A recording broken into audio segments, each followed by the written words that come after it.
Go to My Account menu in the header of the Envato page.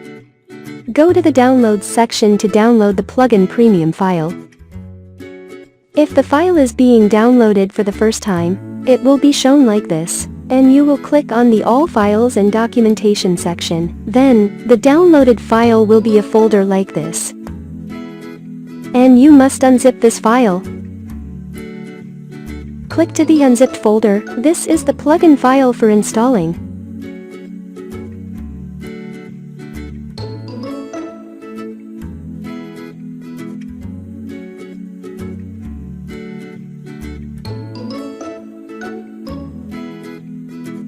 If you already downloaded the plugin file before, it will be presented like this, and you will click on the Installable WordPress File Only option. Then, the downloaded file will look like such a file. It's the plugins file, and you will upload this file to your WordPress site.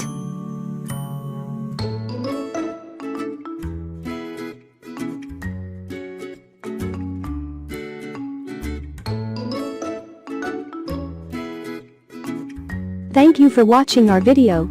Let's subscribe our channel to update new useful videos.